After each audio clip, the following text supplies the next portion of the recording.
remember the danger of familiarity. There are young people here now. You are doing well and you leave your parents. You see some of these are old folks still doing what they were doing while they were young. Mama is still carrying wood in the village and the man is here giving donations to churches. I'm not against it, but make sure that in all your lifting you do not forget those who helped you.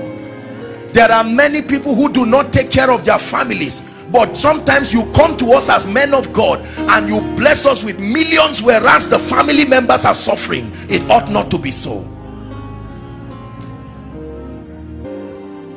Are we together now?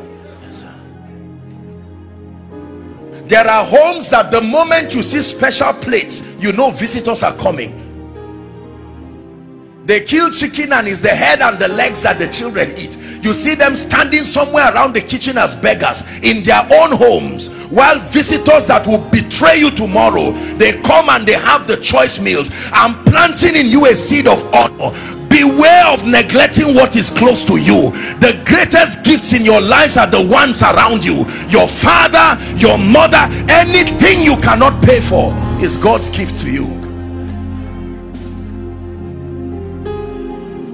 Don't allow your children hate you because of how you dishonor them. They go out of the house and they are treated as kings. They return back home and they are treated as rubbish. Same thing with parents. There are many young people, parents remain in the office because their children, let me tell you, there is nobody who runs away from an atmosphere of honor. There are many men today who cannot go home. Christians, as soon as they enter their homes, dishonor speaks everywhere.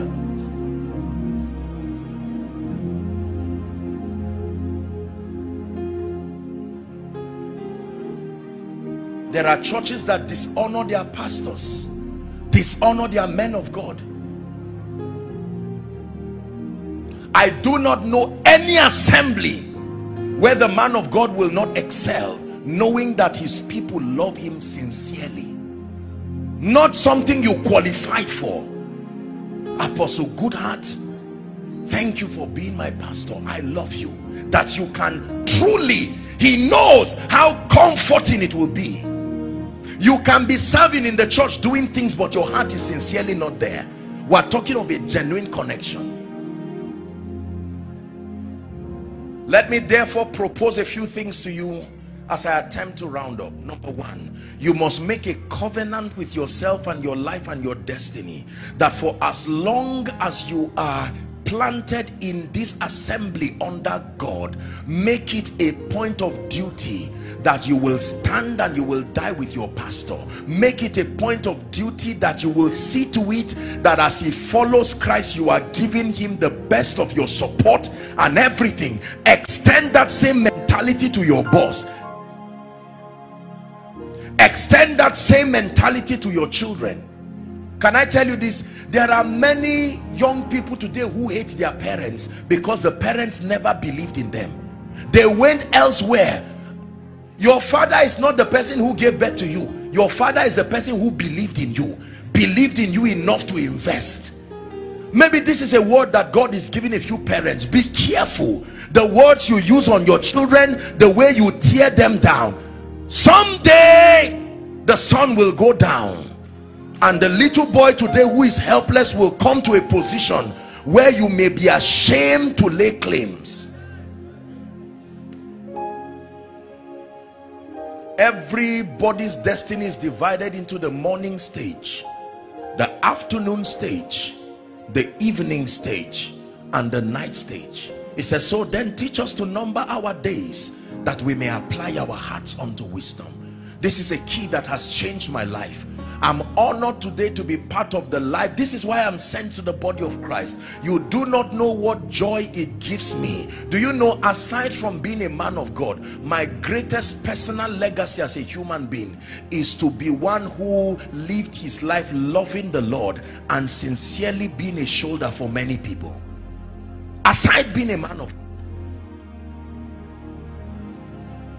The meaning of my name is the way to love, and it's a very powerful name. I blessed my parents 1,000 times for being that discerning to give me such a name. I sincerely love people. I don't use people. I don't try to, no. Return to the place of genuine honor. Return to the place of genuine honor. Honor to God.